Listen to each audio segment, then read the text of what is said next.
Get into the world of celebrities and Bravo Labs with What the Reality with me, Cache Roberts. I discuss the mess of it all, from reality TV, Hey Housewives, to iconic pop culture moments in the making. We are talking about it all. Don't forget to leave a 5-star rating and a comment wherever you listen to your podcast.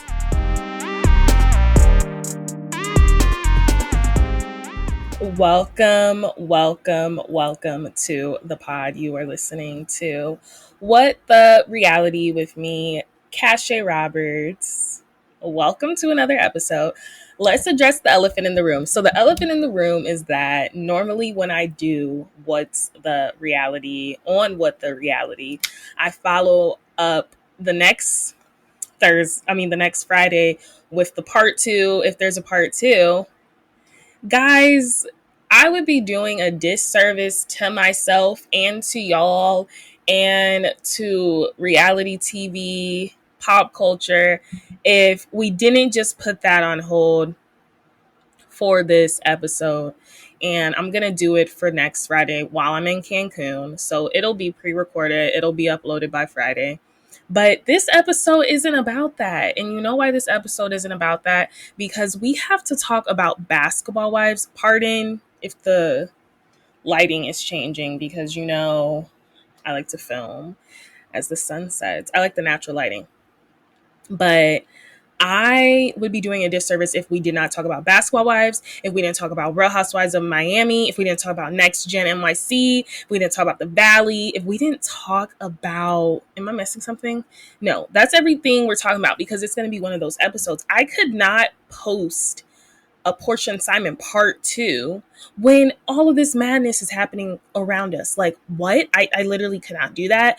We have reality TV to get into, but first we're going to have reality topics. How are y'all doing? I just had to get that out the way, because I know the folks was probably looking forward to the part 2 where I get into their divorce and that mess of it all. But I'm like, I literally physically cannot, because of everything that's going on in reality TV. I have to talk about this stuff, especially given there was like 3 finales that just happened. There was this Miami, the Gertie of it all. Like, we got to talk about Miami. We got to talk about basketball wives. Like, there's some more important pressing stuff right now. Don't worry. Portia and Simon part 2 will be out next Friday while I'm in Cancun. And hopefully you guys are somewhere else. But I'm still going to upload it next Friday, and it'll follow suit with What's the Reality on What the Reality. But I just had to put that out there. How are you guys doing on this lovely Friday? It is hot. It is hot. It is Thursday. I have the fan going behind me just in case, because like I get extremely hot. So if you guys do hear the fan, but how are you doing? Welcome back to another episode. And we're going to hop right into it, because we have some reality topics, and then we're going to get right into the reality TV, because there's so much going on. And I do want to do some recaps. I want to talk about what I'm watching, but unfortunately right now we have to get a little serious. Nothing bad. It's just unfortunate. You know, I graduated college in 2021.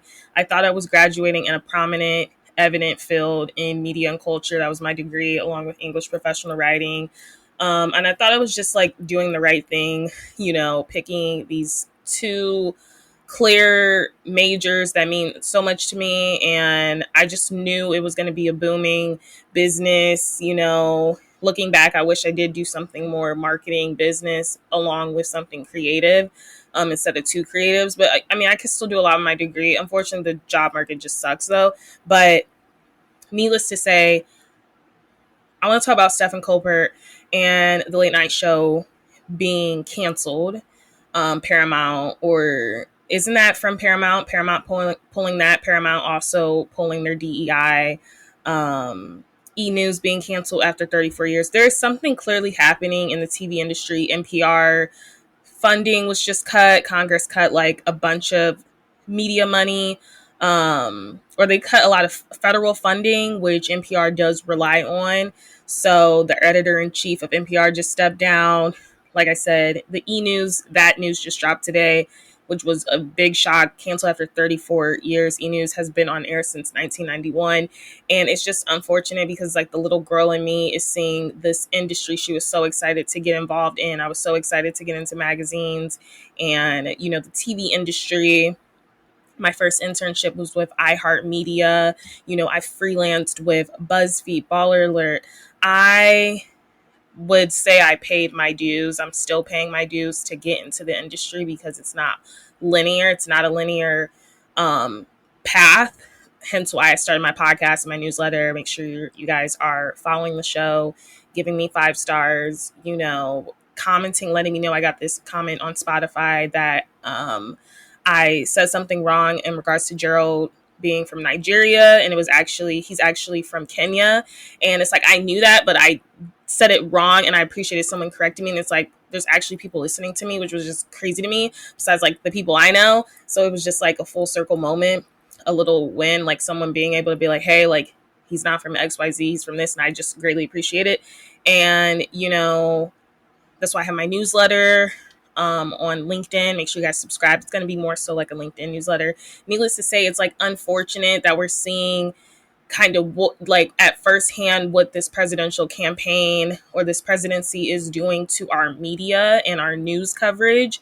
And I say this to say because there's going to be a moment in time very soon, and I hate to get all like the world's ending, but honestly at this point, who the heck knows?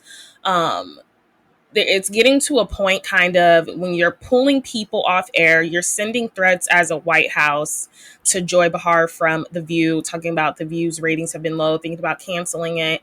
It comes to a point when you are publicly criticizing the man, and now people are losing their jobs because we don't agree, and you're pulling DEI, which will be so short-lived until the next presidency. I'm hoping there's a next presidency. I'm hoping it's not going to become Germany. Needless to say, it's just like unfortunate what's happening to media and to news. And I don't like to get real, but like like serious in terms of political, but it is what I like talking about. We are seeing censorship happen like very much in front of our eyes. Like, we are being censored as citizens in this country, and it's very scary. There are things we don't know that's happening in this country, and there's things we're not going to continue to know because of who is in office, and there's stuff that we're not going to know about other countries. Ever since the whole TikTok ban, it's back, it's not back, our people's algorithms are different, people's FYPs are different. We're not seeing the full story. I don't think we ever will.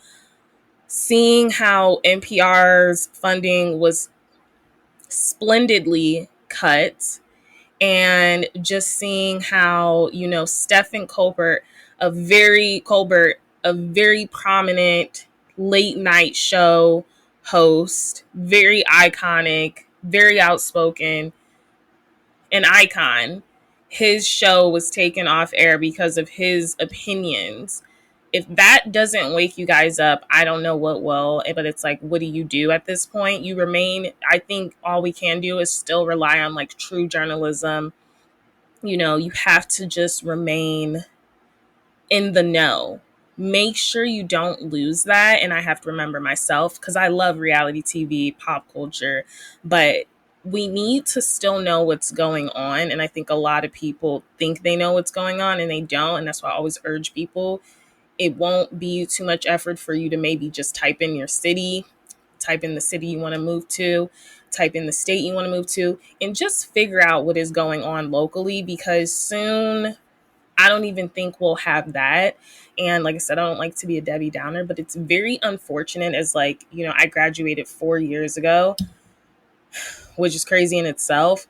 And it's just crazy how much the media has changed. I think even seeing the alert that E! News is going off air after 34 years, you know, which is also, that is under NBC Universal.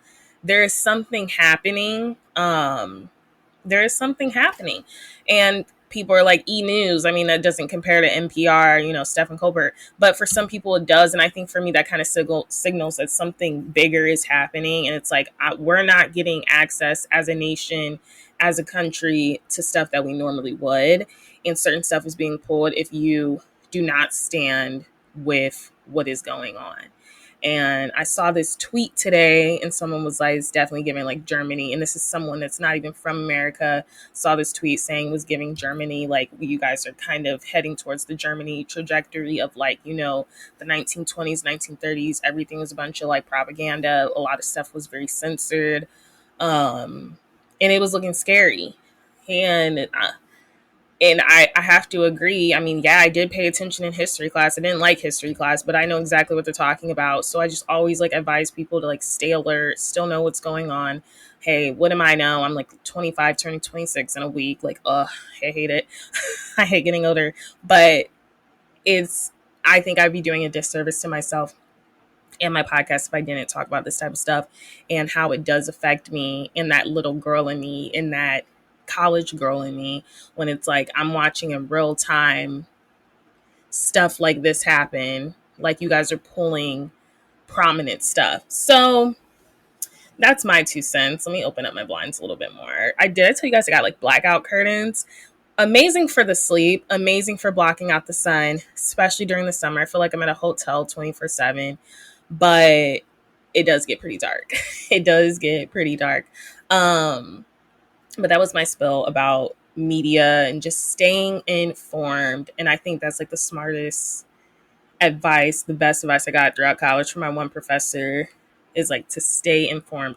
You're doing yourself a dissatisfaction by not staying informed with what's going on, especially now because we are where we are as a nation. It's just going to start becoming harder to stay informed and harder to access information that we need to access. So if you don't do anything, hop off the TikTok every once in a while. Google what's going on near you. Google what is going on somewhere you want to be, somewhere you're vacationing. I'm going to Mexico. What is happening in Mexico? You know what I mean? Like, make sure you guys stay informed with what's happening in the world, because this reality TV stuff is nice. It's an amazing escape. I hope it never ends. But at the end of the day, we all got to come back down to planet Earth, and planet Earth is looking very scary right now. But that's my spill about national media coverage. To everyone that listens, hopefully you agree. If you don't, hop on to the next, because I am very outspoken when it comes to this. And my family, my friends know I don't even like talking about politics because I'm so like about it. But it is very scary, especially being like a Black woman in this day and age, a recent graduate. I'm just glad I was able to graduate, because a lot of people will not get that chance. And, you know, I was able to go to school with loans and stuff, and like they're even making that difficult. It's just real life stuff is happening. And you got to stay informed. You got to know what's going on 24/7. And don't feed into the social media too much. Everything on social media is not true. We do still need good journalism, good old journalism. We do still need to open up a textbook, read a novel. I don't know the last time I read a novel, but reading for me is like reading articles. So, but I do need to read a novel. Like, maybe I'll do that for my end of the year resolution, read something. But we do need to take a step back from the social media, Google some stuff, look at our trusted local news, where you want to live, where you want to be at, and figure out what the heck is going on. It's people that want to relocate to California. California right now isn't so la la land right now. You know, people in DC just became one of the most expensive cities to live in. I love DC. They say you need 100K just to survive as a single person in DC. What? No one's talking about this stuff though. Anyway, that's my spiel. Let's talk about Bethenny Frankel, because she always has a spill. You're listening to What the Reality with me, Cassia Roberts. You probably didn't think you were listening to What the Reality with me, Cassia Roberts, because I was talking some serious stuff about news and media and all that stuff. But as you guys get to know me, as I get more into this podcast, you will find out I really am interested in that stuff. And that stuff is what kept the good grades in college, because I was like, this is some serious stuff. This is some stuff that we would have debates about. But Bethenny Frankel apparently is showing her butt again, because when she's not showing her butt, she's on TikTok rapping to a Megan Thee Stallion song or Trina song.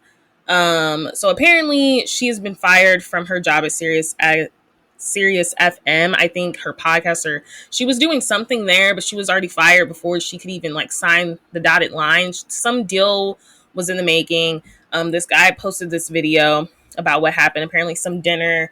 Bethenny had made a video about this, about like the ladies being super obnoxious, and I guess she like threw like some water on them, or like threw her drink on them, not knowing one of the women was married to the Sirius FM CEO. So now her deal's been cut.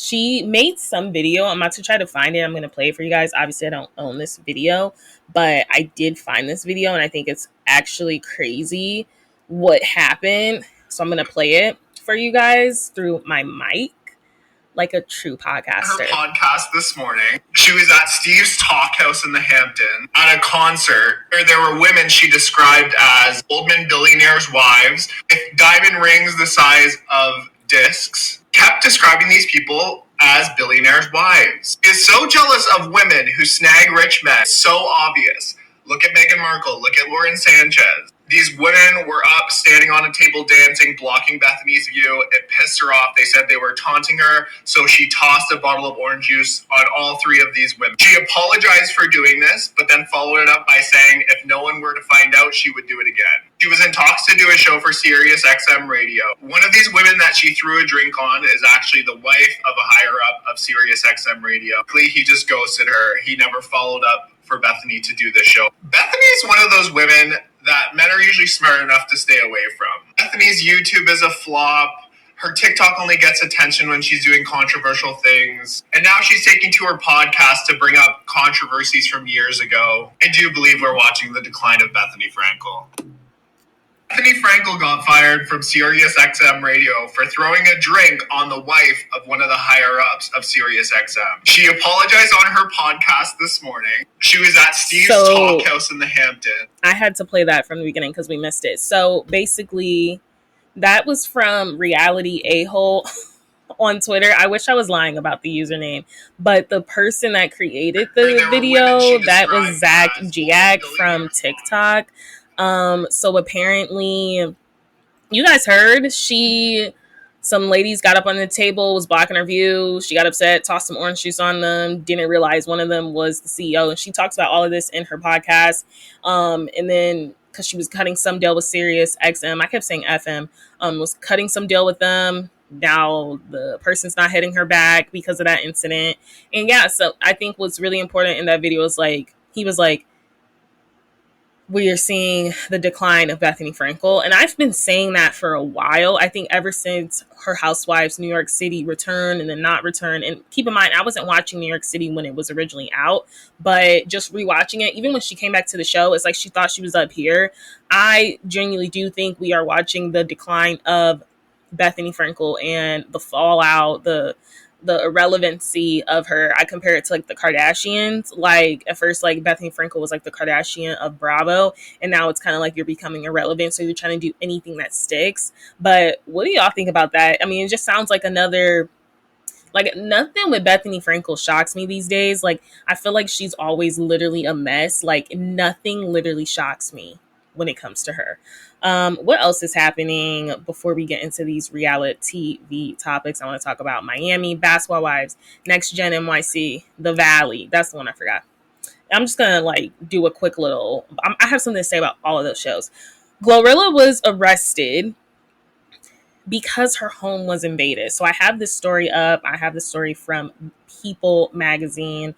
So apparently she had a home invasion, and now this home invasion has turned into her being arrested. So the rapper was arrested on July 22nd after police allegedly found marijuana and a controlled substance in her home while responding to reports of burglary. So imagine you're calling the police because your house has been broken into, and then they're taking you into custody because of the marijuana. So where was she at? Glorilla was arrested in Georgia, allegedly after police allegedly discovered marijuana and controlled substance in her home while responding to a burglary attempt. The 25-year-old rapper did not know me and her were the same age period. voluntarily turned herself into the Forbes County Jail on Tuesday. Her arrest comes after police responded to calls regarding a break-in at her home in the early hours of Sunday, July 20th. The call came in at 1:30 a.m. and was in response to a burglary in process. So it was reported that suspects had entered the home and were in the process of stealing items when an armed occupant fired at the intruders. The police statement read, yeah, I'm just getting some other news about media stuff. I meant to talk. Did I mention that Paramount's pulling the DEI? I think I did. But back to this. The suspects fled the scene, and it does not appear that any of them were struck. No injuries were reported among the home's occupants. So while on scene, deputies detected a strong odor consistent with illegal narcotics. As a result, the drug task force was contacted and responded to the residence. After obtaining a search warrant, a significant amount of marijuana was basically found, and she was charged with felony possession of marijuana and possession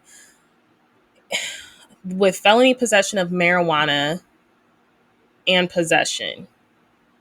Okay, this may be written wrong.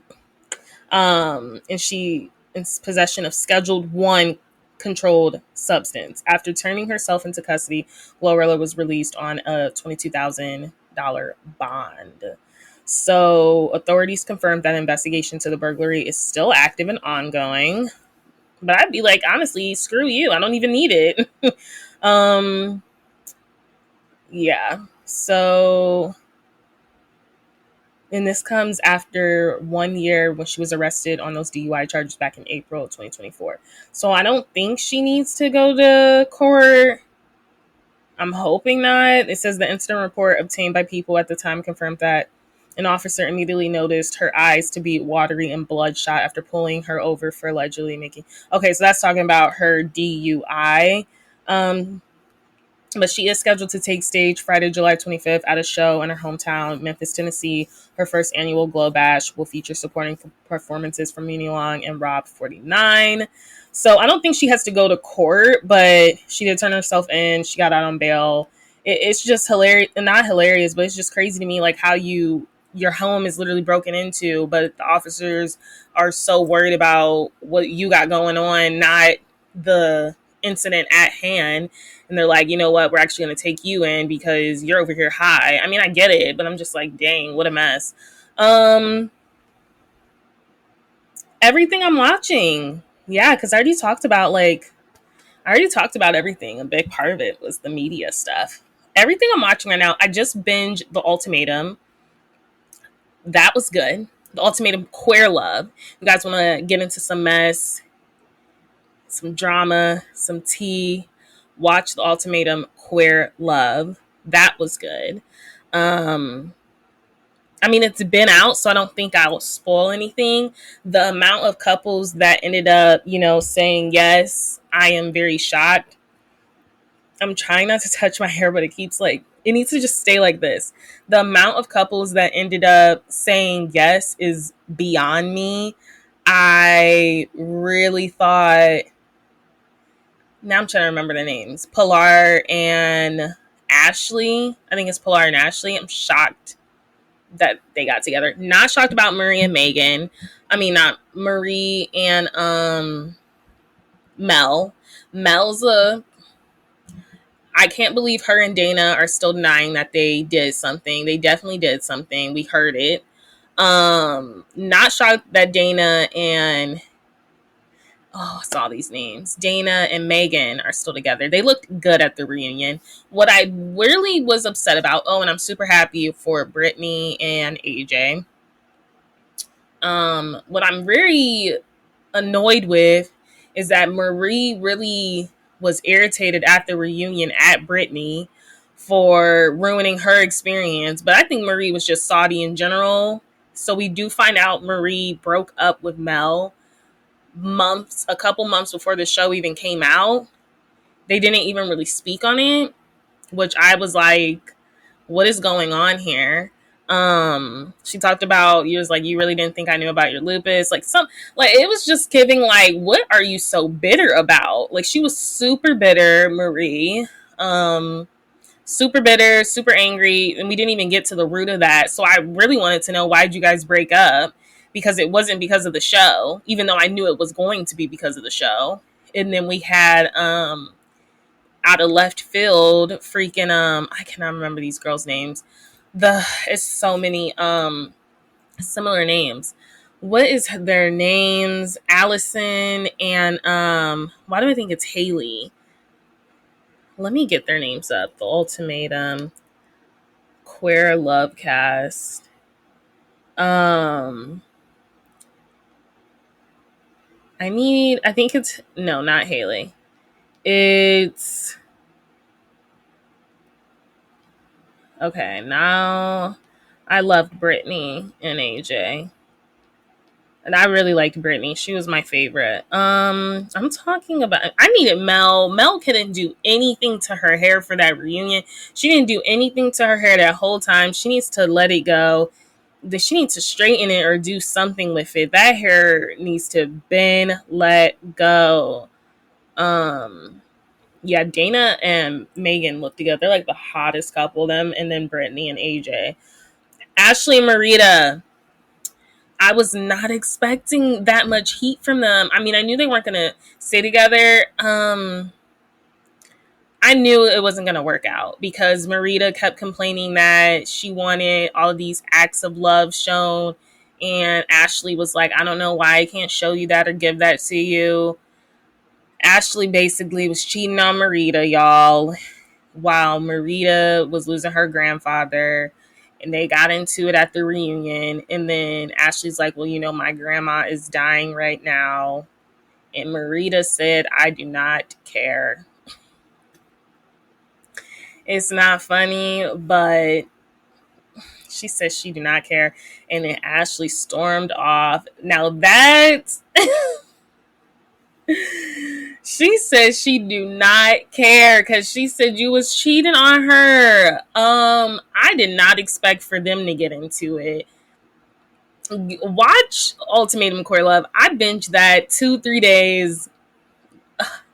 That's better than the Ultim. That's better than Love Is Blind. I will always say the Ultimatums are better, and I think the queer one does not get enough attention. I'm about to watch Too Hot to Handle France or Italy because they are getting a lot of edits on Twitter. This one couple, this hot couple, can't keep their hands off each other. They are losing the money for everyone. I haven't watched Too Hot to Handle since Melinda and Melvin, I think his name was on. I just stopped watching Too Hot to Handle ever since that. But I will watch a different country one 110%. Like, I do not mind doing that. But if you haven't watched The Ultimatum Queer Love, I think the biggest bombshell is like Ashley and Marita falling out like that. I knew they both said no, or Ashley did not propose, and she was the one that issued the ultimatum to Marita. She ended up not even proposing to her. That was the biggest shock, in the fact that Mel and Dana got matching tattoos and they still didn't leave together. But that Mel and Dana are still contesting or upholding that they did not sleep together, because I guess when you are queer, sleeping together is different, or, you know, crossing that boundary is different than when it is a straight couple. They all have different rules for each other over there. So they said technically, if you want to get off on a technicality, they did not hook up. Now, do I think they hooked up? Yes. Megan is clearly fine with it. Megan played the mess out of what was her name? Haley. She said, I love you. Turned around a week later and said, yeah, I don't love you. I have love for you, after she didn't lie to that girl. I didn't really care for Haley, though. I'm shocked Haley and Pilar are still together, because if I was Pilar, I'd feel like a second best. And of course, it was like Bridget and the one girl that I can't remember, the blonde buzz cut, Kyle. They were fine, but I was really rooting for AJ and Brittany. I'm not gonna lie. I like Dana. I mean, I like Dana. She's sassy, and I'm just glad her and Megan stayed. And I think that should be written in the contract, like when you're on the ultimatum, because a lot of people try to leave. Like if they don't like the fact that they're not connecting with anyone and their partners, they're like, okay, I'm just going to give you what you want. I think it should be written in their contract because apparently this season of Love Island, a couple Love Island USA people were trying to leave with the person that would leave. Apparently Iris was trying to leave with TJ, and they were basically like, you can't, out of your contract. Huda and Chris were trying to leave before the finale because, you know, their finale thing did not go well at all. And they said it's basically in your contract. So I think Netflix should start doing that with The Ultimatum and Love is Blind. Like, you guys cannot exit the experiment once you are in. That is unfair to our viewers. So watch The Ultimatum. I'm about to start Too Hot to Handle, France or something. Started King's Court. I'm only an episode in. I wish my first date would be skydiving. Tyson had got these two girls to skydive for their first date. Imagine you get picked, because not everyone gets picked. And the first date, we pulling up, and it's skydiving. I don't care how attractive you are. I don't care if you're Usher Raymond or Morris Chestnut. You are not getting me to skydive on our first date. Nope, I'm gonna stay right here and I'm gonna watch you. I'll watch you fall. I will watch you fall. There is no way I am skydiving for a first date, and I don't even know the person. But those girls really wanted to show that they were about it. You know who else is about it? Riley freaking Burris. Next Gen NYC has proven to be the underdog that everyone is now rooting for. The ratings, they said, I think on Peacock and Bravo has reached like a unsurmounted like 5 million now within like since the premiere. Bravo execs were not expecting this type of reception. I think they were going to renew it out of honor for the housewives, and you know, the housewife kids. I definitely think they were going to renew it, but I don't think they even thought about promoting it that much and stuff until now they see the ratings. They're definitely getting a reunion next season. And they are probably, because this had 8 episodes, they're probably going to get like, I think, at least 10 to 16 episodes. Next Gen NYC, I'm glad I gave it a chance because when I first initially saw it, I was like, is it going to be corny? Lo and behold, they kind of found their VPR without doing a VPR, because this is a group of young 20-somethings. We're kind of familiar with some of them. We're familiar with the housewives kids. So, you know, you're already rooting for someone. You're rooting for them to get out of their parents' shell. And then, you know, we got these other go-getters also on the show. Like it was actually like the perfect show.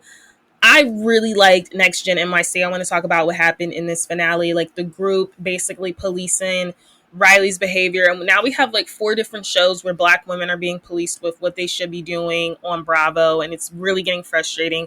But I will say about Riley Burris, she is 21. She is young. They are all very young, even though Gia acts like she's like 40 years old. But they are all very young. And Riley and Ariana, I think, are like the youngest. And Gia, which I'm like shocked that she was acting like that. They're all cool though on social media. Like they were all hanging out for the finale. The housewife people, the housewife kids, Riley, Ariana, Brooks, and Gia, they were all hanging out.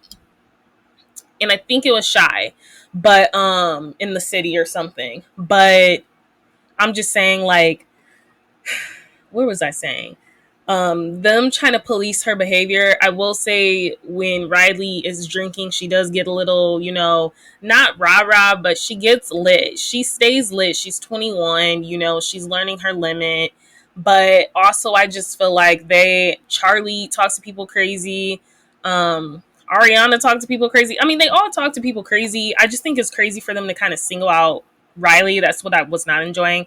But I think Riley held her own. I think she has a true friend in Ariana. It was amazing to watch, you know, Ariana own up to her mistakes of like, I should definitely have your back. I want to make sure we're good. Because Ariana is new to the city and she's really grateful for her friendship with Riley. You know, they weren't in each other's lives because Candy and Kim had fallen out like, you know, years ago. And it never should really affect the kids, but it has. And they just never really were able to get back on the same track. So especially being in this new space, this new show together, I really enjoyed Ariana, and her just owning up to that. I enjoyed Riley. I don't know if this was the finale episode or the episode was before. I think it was this episode when Riley like dropped her freaking phone in the water. She was just lit. Riley just be lit. She have a good time. I also love Gia's boyfriend, Christian, clocking her. Cause Gia's like, Riley, I don't want you to feel like you can't say anything or you have to be quiet around us. Sometimes I just think you can say things nicer. And Christian was like, hey, if you don't like what she's saying, you don't even have to talk to her. Like, I don't think she should change how she's talking to basically appease you. And the way Gia was on mute, she was just like, thanks, Christian. Like, and I don't even think Riley clocked that he stood up for her. He was like, hey, like, what are you doing? Like, if you don't like the way she's talking, don't engage with her. That is an emotionally intelligent man. Gia, I hope you keep that man in your life. They're dating for 5 years. I didn't know that. So I appreciated that. We also saw Georgia's bowling club, which Riley was correct about. It was just giving bowling alley with overpriced martini drinks. The food wasn't even hers. I think the vision will not come together. I think she should not think smaller because I'm never one to tell someone to think smaller. I'm like, think bigger. Think more, I think, realistic, innovative venues. I think a bowling alley, turning that into a club, maybe a smaller bowling alley, or a different bowling alley. The alley they were, it was literally giving like 60s. Like, I was not a fan of it, how it looked, and I think maybe she shouldn't have rushed that. But I think she was just trying to get them a concept, but it was just giving like midnight bowling, like with a bunch of like teens. I'm not gonna lie.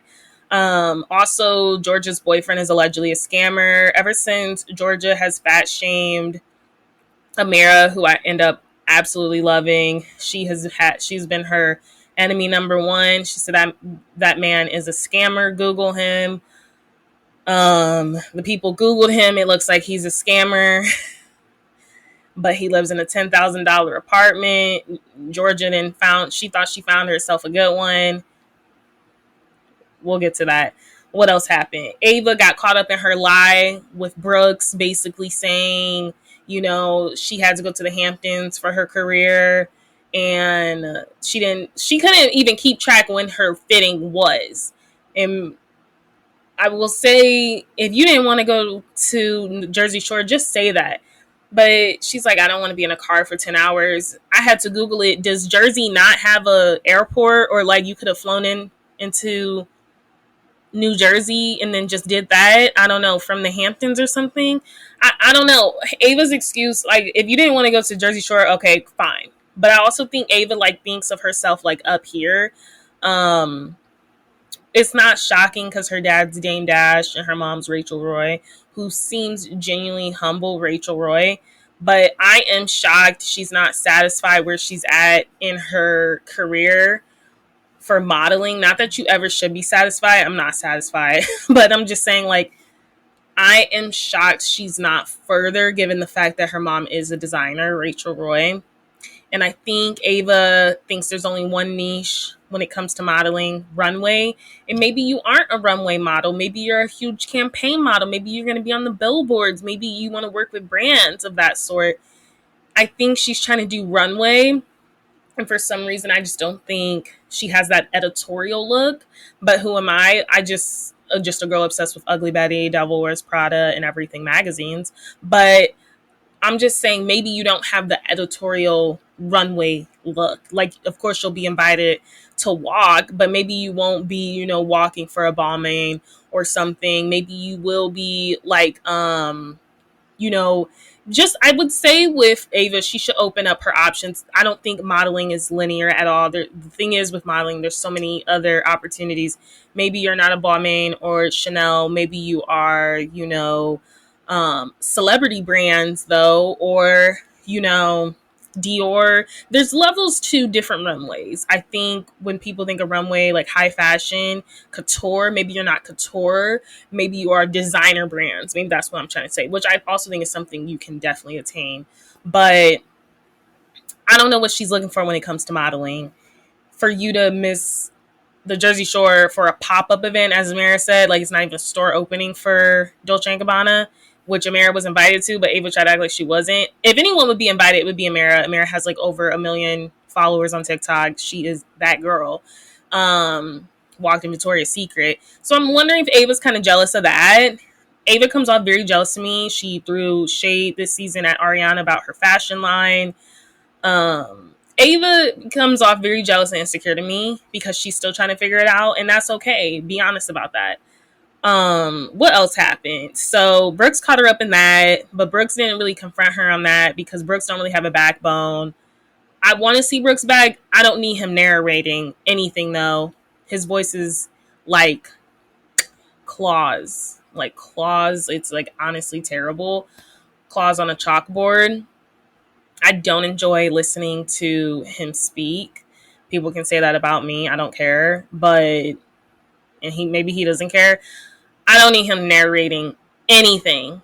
And I also need him to get a backbone because Charlie over here talking about like screwing your sister and you don't even have smoke for that. But now you got smoke because Ava, you trying to figure out if Ava lied to you or not.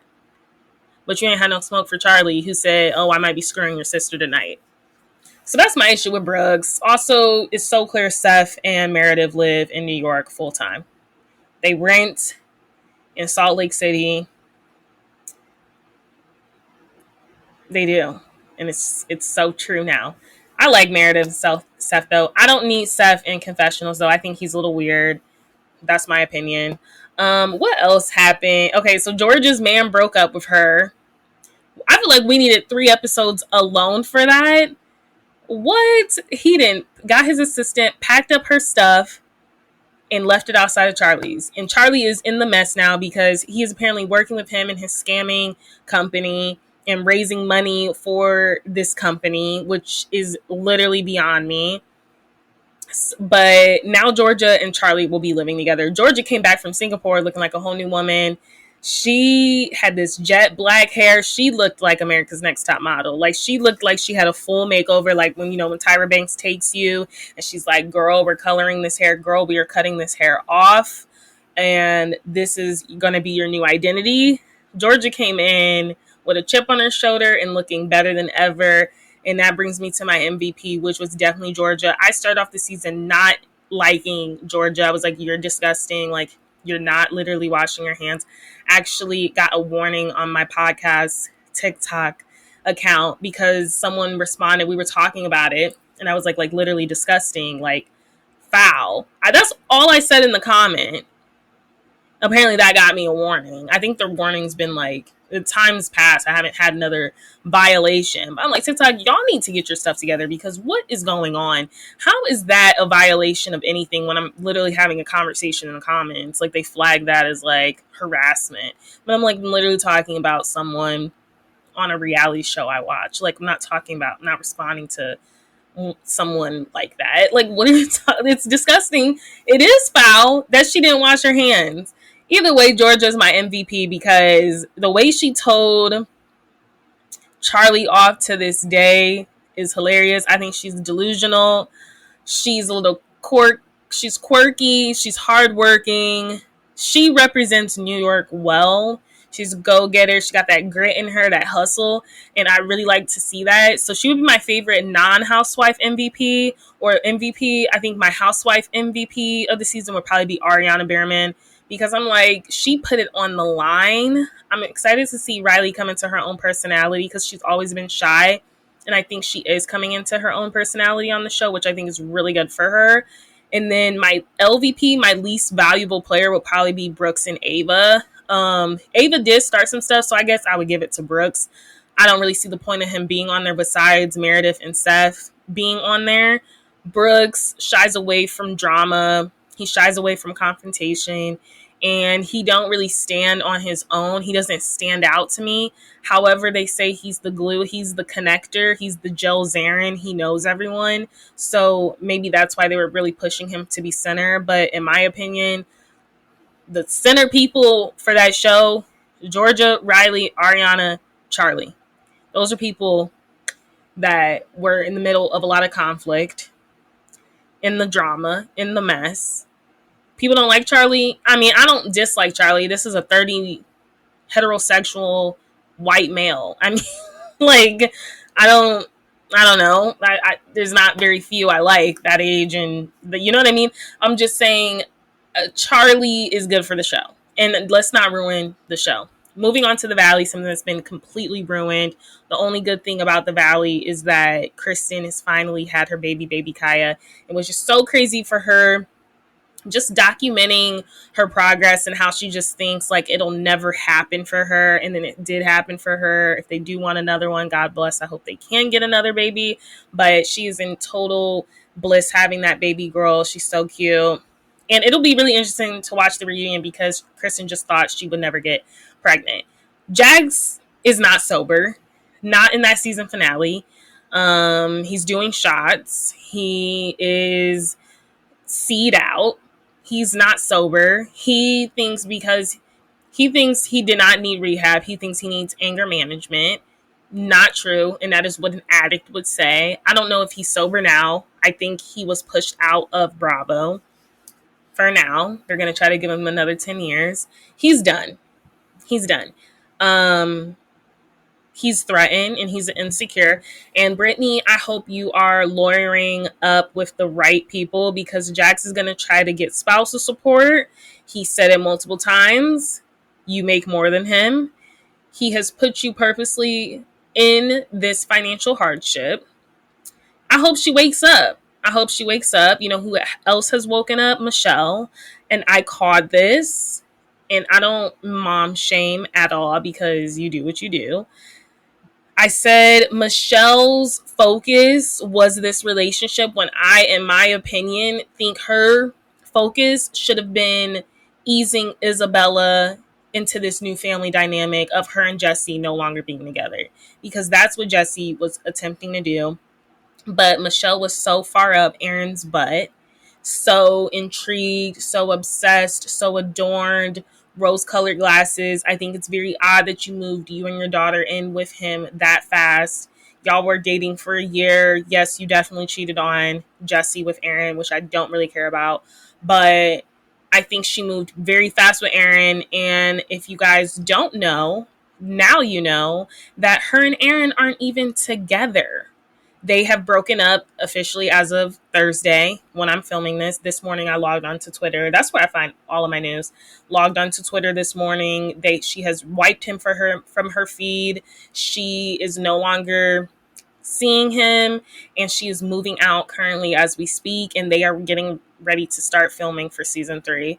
So she will be back. I think she should get her priorities together and maybe not be so concerned with dating. Maybe try to figure out your family, easing. Now Isabella, you said she was super excited for you and him to get married. Now this is another man that's not like, Jessie will be consistent in her life. I'm just saying it's another shakeup for this kid now to have to go through because you guys were all living together. So Michelle, I hope you get your priorities straight because I just think she's a joke. Who else is a joke? Janet and Jason. I didn't talk about the last couple episodes because I don't know. I've been ready for it to end. I don't like this whole trying to get Danny and Nia this negative light. I hope Danny and Nia do not let this outside stuff spoil their marriage. They moved into this gorgeous home in Santa Clarita, I'm pretty sure. That Jasmine did not sell them, thankfully. But what was I going with this? Janet and Jason decided to get ring tattoos, and it's the most ugliest ring tattoos I've ever seen. It's like a literal line, like a line you draw when you're bored in middle school, when you're just doodling so you don't fall asleep. It's the ugliest line. I think the fact that they went to that extent to get tattoo rings where there's smoke, there's fire. Clearly, that rumor rubbed them the wrong way. Something has happened. I'd be interested in season 3 to see what happens because I think they are both equally terrible people. And now it makes sense as to why Jason is with her. I don't like Janet and I don't like Jason. And I am shocked with the position he has because I'm just shocked he's on TV with these certain allegations hurling at people and you working for a firm. I am shocked about that. Now, we don't know where he works, but I am genuinely shocked with that sort of energy from him. Brittany's doing it all on her own, though. Jesse also took fault for his part in this episode as well, which I did appreciate. I like Jesse, besides him being up Jack's butt. I don't know what Jax has on all these guys. Jax came in with a chip on his shoulder. He's like, my issue is with Danny and Nia. They think they're the perfect power couple. Like, I'm the perfect power couple. Like, dude, you and Brittany aren't even together anymore. Jax is just so jealous whenever someone gets the spotlight and gets the warm reception. I think Jax really thought as soon as he came back from rehab, he was going to be the number one guy in the group. I think the guys are really threatened by Danny and Nia because Nia has not chosen to sell her marriage for the show to talk about his drinking issues when all of y'all stay drunk. So it's like, Danny's like, you have no leg to stand on. How are you going to tell me that I need to get my drinking under control and you just left rehab? Like, come again? Like, are you serious? But Brittany's doing it all on her own now. She is paying for Cruz's medication. She is paying for that house note. She has gotten herself in a pickle. She's finally seen the light, but she has gotten herself in a pickle when it comes to Jax Taylor.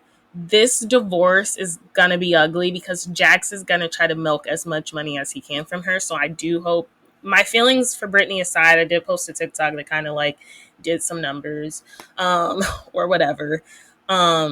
My feelings aside from Brittany, I do think she knew exactly who Jax was, and I think she wanted to live a Hollywood life.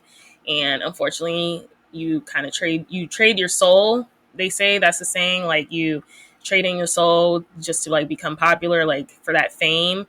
And I think she did exactly that because you knew exactly the type of person Jax was.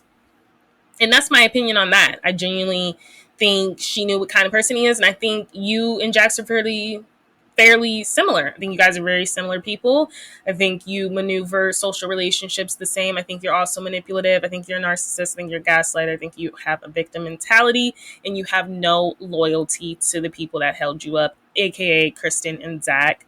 Zach had a whole outburst, but I'm not even talking about him.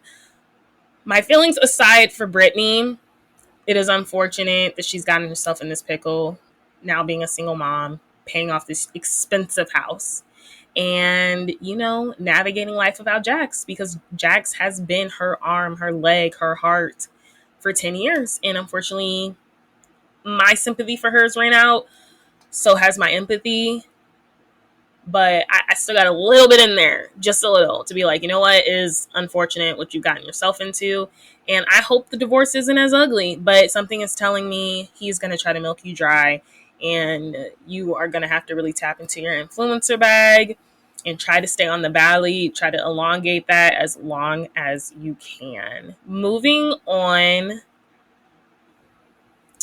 Do we want to do Miami or Basketball Wives? So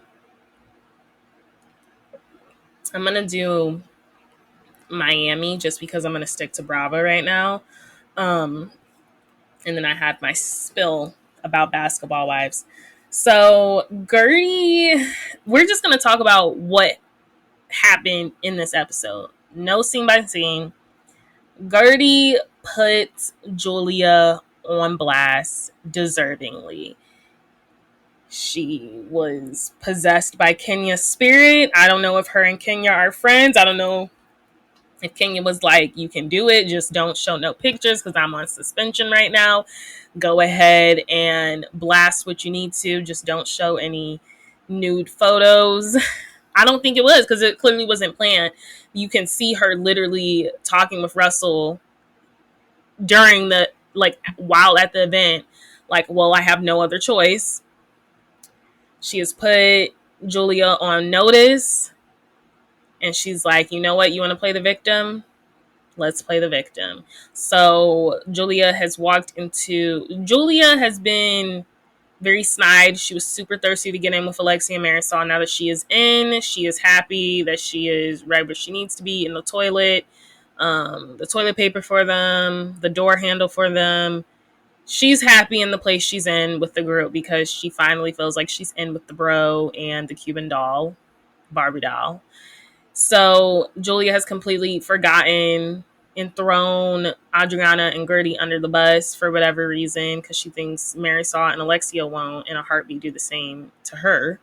But last episode with the narcissistic healer, which was total BS. In my opinion, if you ask me who's the biggest narcissist on Real Housewives of Miami, I'm giving it to Alexia Nipola. I think that lady is delusional, and I think that girl is troubled, and I think she thinks the world revolves around her. I think she thinks she's the HBIC, maybe because she's like the last standing OG, but I would challenge that because Adriana and Marisol are on there, but they're not housewives. But I don't like Alexia. I think she's full of it. And I think she has a narcissistic personality the most. But she doesn't think that because she has empathy. She doesn't think that because she has empathy. Anyway, something a narcissist would say. So at that Greek goddess party about narcissism, Julia brought up to the man, the healer, that her friend did this, talking about Gertie. After you had just made a pact with Gertie that you guys would not be throwing each other on the bus and talking about the problems you resolved anymore with the group. It was within the same episode. So Gertie's like, I thought we just agreed not to do that. You know, Gertie tried to cut her off, was like, well, I'm glad we had a conversation, yada, yada, yada. Fast forward to Gertie's Celebration of Life event, which was gorgeous. Gertie that throws events is back. She's back in her bag. She's back to working because, you know, she didn't really work. She had this huge thing going on in her life. And that's why I'm still so shocked that these ladies are not giving her grace, because just because you beat cancer does not mean it won't come back. She's still considered, I don't know if she's considered still in remission now that she has beat it, but they couldn't wait for her to beat it because now they are trying to isolate her out of the group. And I don't like it. I don't like what's going on in Miami. I mean, am I enjoying watching it? Yes. Did I laugh this whole episode? No. But did I laugh at this whole event? Yes. Gertie's event, amazing. And I guess Julia rubbed her the wrong way. And we see this when we do like a rewind, is she did not like how Julia is still trying to play the victim to Russell now. And we even saw Julia trying to do that, especially when she was talking to Marisol. She was just like, well, you know, clearly he's only gotten one version from Gertie. But it's like, of course he would get that version from Gertie. That's his wife. And of course he would stand on it. Russell was not paying her any mind. She was trying to strike a conversation about adopting those two black boys, which is something very much unsettles me with that. I don't know if anyone else is unsettled with that. Something rubs me the wrong way that Martina and her have adopted two black boys, not really knowing the cultural significance of it or the weight in the world we are kind of right now. Also, Martina and Julia are very much older. I'm very shocked that adoption got proved. I hope. Something's very unsettling to me. It comes off very performative to me. I was listening to Kempire and he was like, why is the kid in Balenciaga, especially given what Balenciaga kid had? I don't know. They are very performative, especially now that Martina's like, surrogacy just shouldn't be happening. It's not natural when you guys adopt it. And someone can argue that that's not a natural. So I don't even think Andy Cohen's feeling Julia, because we talk about Watch What Happens Live, but I don't think Andy Cohen is feeling her at all, because he's clearly Team Gertie. Either way, Gertie decides to blast the text messages at her event. She does a nice transition. She says goodbye to her kids and her husband, gets them out of there. The husband knows what's happening. Russell fully supported it. He confirmed that on Watch What Happens Live. He is sick of Julia's stuff as well. Like I said, he was paying her dust as she's trying to strike up conversation. Like, you know, I have two boys now too. And he was like, well, good luck with that. And congratulations. That man do not play about Gertie, as he shouldn't. And then she decided to blast the text messages. And the text messages weren't even salacious or anything. It was just proving like, you were the one that invited me on the boat, on the cruise, and then didn't have a seat for me. Jen Fessler, she ran into Jen Fessler from New Jersey. Jen Fessler also did not have a seat. They got drinks after. They realized they were both on the same cruise and kikied, and now Jen Fessler and Gertie are good friends. Jen Fessler was also at Watch What Happens Live. That's that. The lady's reaction to the text messages, to me, says everything we needed to see. But you have no reaction when Julia tosses water at Gertie. But you have this huge reaction. I understand it was because of Celebration of Life in honor of cancer. Do I think that was the right time to do it? No. But Gertie has also made a point to say, I'm living in my truth now. You can't really get much over me. something bugs me. It bugs me. We are no longer going higher. As Michelle Obama says, we are going lower when someone goes low. And Julia keeps playing with her. The girls in the group keep playing with her. And they all said, note to self, we are not about to be texting Gertie nothing crazy. Alexi said, this is exactly why I pick up the phone, so nothing like this will happen to me. She said, I already know how y'all girls roll, which I thought was funny. And Lisa's like, note to self, I am not going to piss off Gertie. I think they take advantage of Gertie's kindness. They're like, oh, Gertie, she won't do nothing. Gertie just said checkmate. I'm shocked Larsa was disgusted. I'm shocked Marisol was, because at your wedding, I mean, Julia literally tossed water on her. But that's why I always say there is a black issue in Miami. They're trying to isolate Gertie. They are trying to accept Kiki as the token one, just like they did with Garcelle and Bose on Real Housewives of Beverly Hills. If you don't get the correlation, you will soon as the Miami season goes on. But I understood it as soon as Kiki pulled Gertie to the side at that gym and was like, the ladies feel like you're doing too much. I think you are doing too much for the ladies. You want to be the only token black girl. That's exactly what that is. We can't coexist in the same group. It can only be one black girl. That's the real tea. The ladies had an issue with the text messages. I lived for it. I am glad Gertie was like, you know what? I'm glad her man had her back. And I am glad she showed these ladies I am not the one or the two. It could have happened in a better event. But even when I look back on it, she transitioned that real nice. She's an event planner. She said, I have some other festivities coming up. She said, this is a celebration of life. She got the cancer part out the way. Gratifying, thankful for her friends. She was on Watch What Happens Live. Her friends knew exactly what was going to go down. She got people in her life that ride for her. So they know if it's gotten to that point, she had a point to prove. She transitioned the event very nice. She escorted her sons out. She told Russell to get out of there. And then she lit Julia's butt on fire. Julia had no choice but to look dumbfounded. As soon as I would have saw those screen text messages between me and you, I'm leaving. Julia just standing there waiting for people to follow her out. She don't know what to do. She's lost until the girls are like, well, we have to leave.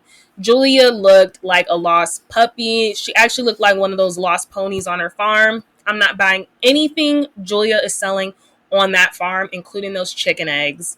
But Gertie did what needs to be done. Gertie is getting an outwavering amount of support on Twitter and Threads. I don't know what those polls were. The polls, even though the polls weren't necessarily against Gertie, besides the one that said now, given the text message stunt, like whose side are you on? And people were siding with Julia, which I just felt like whatever. But was it messy? Yes. But I think it was justified. Even Andy said a little bit of both. He thought it was justified as well. He don't like Martina, y'all. Ever since that tweet, and Julia has not been on Watch What Happens Live since. I don't know if Julia's going to come back next season, given the fact of Martina's comments about surrogacy. I don't know if she's coming back, and that's what she gets. That was Real Housewives of Miami. Gertie got into that butt, and I appreciated it because you got one, how many times to try something with me? That's how Jackie Christie was feeling. Let's get into Basketball Wives. Let's get into Basketball Wives real quick. I'm already over an hour. Do you guys have time? We got to get into Basketball Wives.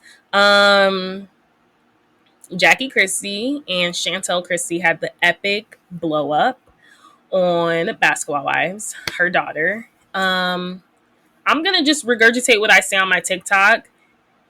Jackie got fed up. Jackie is a Leo. Her birthday's around the corner. I think her birthday's the 26th, 27th.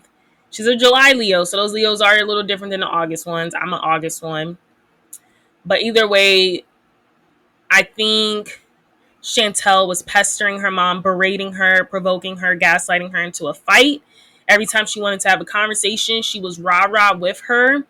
I think Jackie continuously walking away proves how much restraint she has and respect she has for her daughter. She did not want to engage in any conversation surrounding her daughter in their relationship, but Chantel welcomed it, and that brings me to Chantel's intentions with joining the show.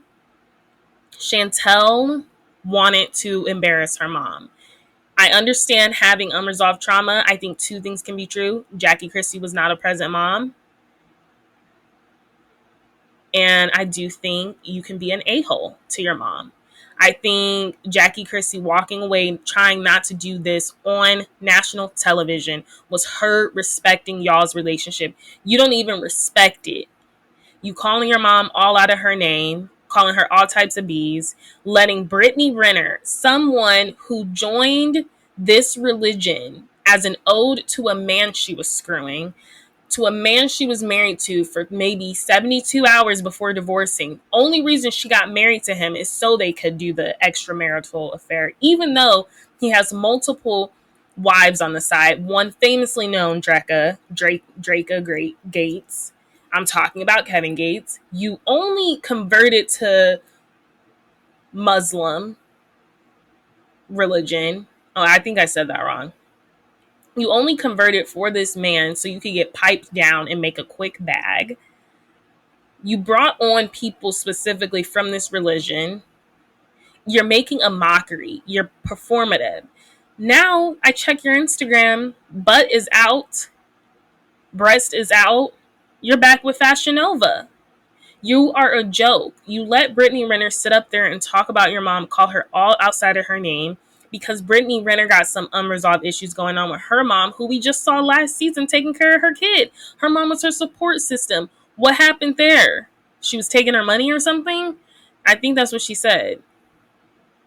You let in this Denise girl get in your ear. You was trying to like rally the troops and get them all to go against your mom. I know you guys have a bad relationship, but it wasn't that bad until that Vegas trip. And you took it too far, Chantel. You took it too far. You put hands on your mom after you couldn't control your own self, her own composure. She's like, I'm just letting you know we're done. Okay, if we are done, then walk off. She couldn't. She had to keep turning around, berating her into a conversation. You bringing in your dad into it, talking about your kids hate you. This is stuff like we just shouldn't be seeing. This is something that has shook Twitter. People are defending Jackie endlessly. There is 2% of losers defending Chantel because at the end of the day, they're like, well, mom shouldn't be disrespecting, yada, yada, yada. I agree with that to a point. Like, yeah, you don't demand respect if you don't give it or whatever. And there is this silent belief in the Black community. You know, you respect your parents though, but also there is this toxic relationships between father and sons in the Black community, mothers and daughters, that we speak about. And they very much could have that. It sounds like they had that. My issue is Chantel didn't seem like she ever wanted to resolve it. She just seemed like she wanted to expose her mom and really just get her off the show and take her place. But I don't think you realize this is the Jackie Christie show, which is exactly why she showed you it was the Jackie Christie show. Because before this epic blowout, she was paying you dust. Now that she gave you something, a bruise probably, because she swung on her daughter because her daughter pushed her. She's like, you can't escape. Just trying to keep cornering her. Kept trying to like. So she got swung on. She got bopped. Before this, there was no reunion. Now there is going to be a reunion and a Part B finale being filmed. Apparently, now there's a reunion. Thankfully, they're going to film it. They're going to film it because how can you not film it? You got to capitalize as a network on something like this. This is everything on Twitter. It's a whole meme. Chantel joined the show for the wrong reasons. If you have some unfiltered feelings towards your parents, I don't think joining Basketball Wives was the smart move. I think you should go to therapy. But I also think a lot of this is performative. I think she let a lot of people get hyped up. I think it's very funny and cowardice and hypocritical of Evelyn to get involved when no one can say anything about Shanice getting knocked up by the game who is now interested in pursuing Krishan Rock. I think that's rich. But you can't say anything about that and how she got that baby. But you want to put your 2 cents in to this. So I always give my MVPs of Basketball Wives season thus far to Brandy because Brandy's like, I don't care how Jackie feels about me. I know she don't like me if she don't like you. Talking about Chantel. And that's just the facts. If she don't like her own daughter, of course she's talking crap about me. But that's not about me. It's the point that Chantel was so thirsty to get everyone at that table involved in her and her mom's issues when she should have just took it up with her mom off camera. So now this is kind of living in the universe forever. You will forever have a meme of your mom bopping you at your grown age because you wouldn't leave her alone. Chasing her through the hallway, like I said, calling her out her name, getting your big threes, big L's, I call them, to kind of gang up on your mom, trying to rally the girls. I think it will be very interesting to see the reunion because Jackie has gotten an outpour of love. It'll be interesting to see who changes their tune. Ming Lee has already issued a statement. Chantel has issued a statement. I don't have time to read it right now. I gotta go, y'all. Went over. But I think it'll be really interesting at the reunion to see who changes their tune, just like I think it'll be really interesting at the Miami reunion to see who changes their tune because social media is in such utter support for Gertie. But that was Basketball Wives. I think Chantel should not be asked back on the show. If Jackie doesn't come back to the show, they have no show. I don't think Chantel should return. I don't think Brittany Renner should return. And I don't think Denise should. I would love to see Ming and Ty return. I think those were great additions. Give Brandy back as a full basketball wife. That she was the one that maintained her stance very neutral. Her and Ty, in my opinion, Ming did to a certain point. I would always have people not get involved in family business. It's none of your business. And I think the fact that Chantel desperately wanted everyone involved speaks a lot more about her character and how much of a reflection you are actually to your mom. That was What the Reality with me, Cassia Roberts. We had some reality TV stuff to get into. So glad we did. We talked about Basketball Wives, Next Gen NYC, The Valley, Real Housewives of Miami. Sorry I couldn't do the Portia and Simon part 2. I just couldn't tonight. We had to talk about this stuff. But it will be next Friday while I'm in Cancun. And then I will be off probably a week when I get back because I'm a Leo. And I'm going to need a detox and a relaxation after my birthday because I'm working literally up to that flight, y'all. And yes, I'm just going to take... not next week off, the week before. You'll know when I'm taking a week off. I will tell you, I won't go ghost like I did last time. Because last time I really did. It was just like, you know what? It's too much going on. Let me just take a break. And I think that's what makes me a boss. And that's what makes you a boss is when knowing you're tired and I can't give 100. This is a self-produced show. I find all the receipts with the thanks to Reddit and the internet resources and the Twitter, the Instagrams. I find a lot of my stuff alone. This is a one-woman show. So when I need a break, I need a break. And I am taking a break. When I get back from Mexico, I'll be there for an extended weekend, Friday through Monday. My birthday is Sunday. And I will be taking that week off and I'll be back the following week with some more. But I will definitely be back next Tuesday for your toxic. But it is Tuesday. So until the next time, I will see you. Period. Thank you so much for listening to my podcast, What the Reality with me, Cassia Roberts. Don't forget to leave a 5-star rating and a comment wherever you listen to your podcast. Let me know what I should be doing. Let me know how I'm doing. All compliments are welcome. Until the next time.